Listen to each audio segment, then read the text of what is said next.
Magandang hapon, class. Bago natin simulan ang ating klase ngayong hapon na ito, ay nais muna simulan ito sa isang panalangin.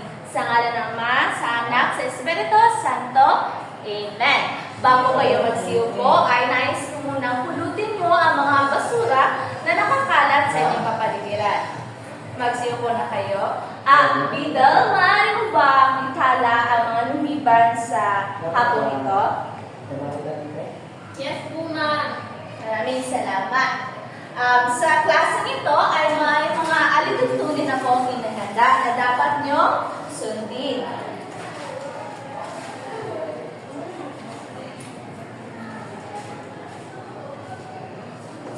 Una, tumahimik. Kapag may nagsasalita sa harapan ay dapat na manahimik. Pangalawa ay maupo na matuwid. Pangatlo, makinig sa guro na nagsasalita sa harapan. Pang-apat, makilahok sa mga aktibidad na aking isasagawa ngayong hapon nito. Tayo dumako sa ibang paksa na ating pag-aaralan ngayong hapon ay nais ko munang tanungin kayo kung ano nga ba ang paksa na ating itinalakay noong nakaraang pagkikita. Binibining Bernadette, maaari mo bang ipahayag kung ano ang ating paksa na itinalakay noong nakaraang pagkikita? Noong nakaraan, ma'am, ay napag-usapan natin ang tungkol sa tuwiran at di tuwirang payag na kung saan ang tuwiran ay may pinagbabatayan na ebidensya at ginagamitan nito ng panipid. At ang di tuwirang payag naman ay ginagamitan nito ng mga pangungkol na ayon kay, ayon sa, hinggil sa, at hinggil kay. Magaling! Tunay nga nakikinig kayo sa ating aralin bawat araw. Bago tayo dumako bago ko sasabihin ang paksa na ating pag-aaralan ngayong hapon ito, ay may inahanda ako ang kaunting palaro upang mabigyan kayo ng ideya kung ano nga ba ang ating paksa ngayong hapon na ito. Una, sino ang makakasagot? Binibining Apuya. Nagpupugas. Naghugas. Tama. Pangalawa.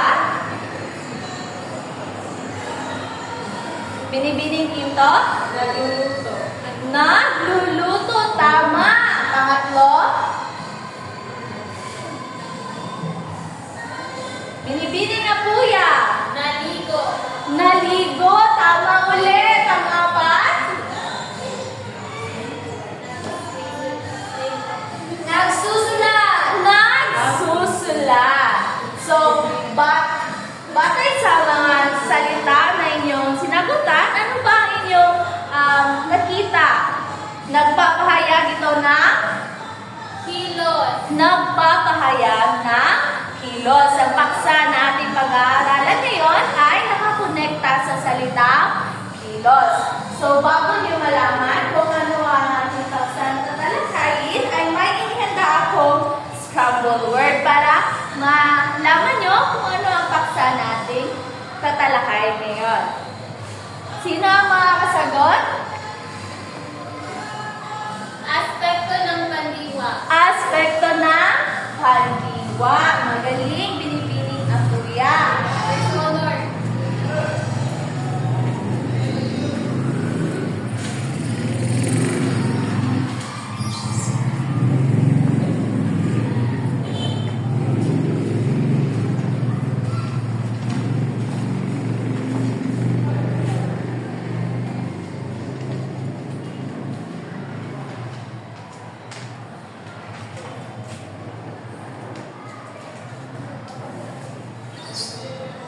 Sa pagbubukas ng bagong paksa ay may tatlo akong layunin na inaasahan na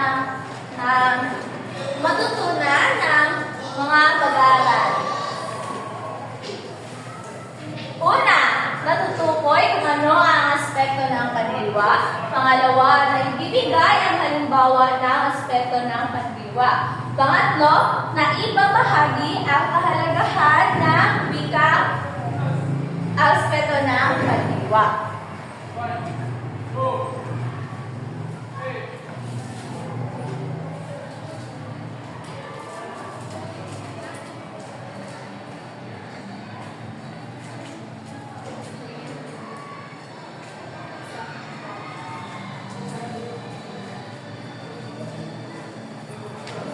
Ngayon, umako naman tayo sa ating talakayan. Ang binibining dito, maaari mo bang basahin kung ano ang ibig sabihin ng pandiwa? Salitang papakilos o nagbibigay buhay sa isang lipo ng mga salita. Maraming salamat. Ang pandiwa ay may tatlong aspekto na perfektibo, imperfektibo, at contemplatibo. Una, ating pag-uusapan ang perfektibo. Ang perfektibo ay mga kilos na nagawa na or nagawa na natin sa kahapon or kaninang umaga.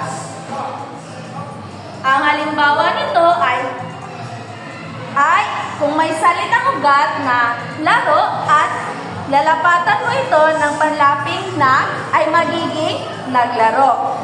At kung ang salitang ugat naman na hingi at lalapatan mo ito ng panlaping ng, ang kinalabasan ay nanghingi. So, sino sa inyo ang makapagbibigay ng perfektibong kilos? Sino ang makapagbibigay ng halimbawa na ang kilos na nagawa na? Binibili nga kuya? Naglaba. Naglaba, tama. Dumako naman tayo sa imperfectibo. Ang mga kilos na kasalukuyang ginagawa natin. Kagaya ng aking ginagawa ngayon, ako'y natuturo. Ginagawa ko ito sa kasalukuyan. May ilang halimbawa rin ako rito. Ang salitang ugat ay loto at nilalapatan ko ito ng nag at ang kinalabasan ay nagluluto. Ang pangalawa ay awit at nilalapatan ko ito ng panlaping at nagiging umaawit. Sino naman sa inyo ang makapagbibigay ng halimbawa ng kilos na ginagawa sa kasalukuyan? Naglalaba. Naglalaba, tama. Dumako naman tayo sa contemplatibo o mga kilos na gagawin pa sa kinabukasan. Ang halimbawa naman nito ay ang salitang ugat na lakad at lalapatan ng panlaping nagiging lalakad o lalakad tayo mamaya hapon papunta parke. Pangalawa naman ay kain at lalapatan ng ang kain at magiging kakain. Sino naman sa inyo ang makapagbibigay ng halimbawa? Maglalaba. Maglalaba si Binibining Bernadette mamaya hapon. Magaling. At para mas maunawaan ninyo ang ating paksang ito ay may hinihanda akong pangkatang gawain. Hatiin ko ang klase sa dalawang grupo.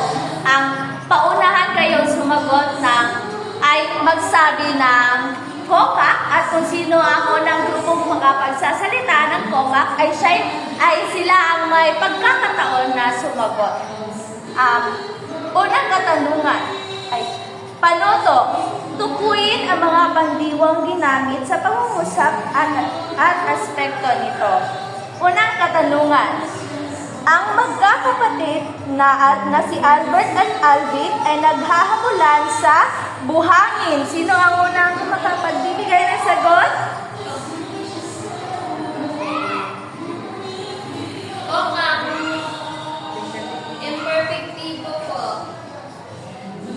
Naghahabulan, kasalukuyang ginagawa. Puntos para sa unang grupo.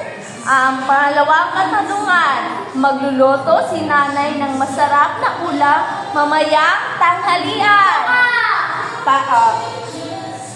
Magluluto. Ito ay contemplatibo. Magluluto ba?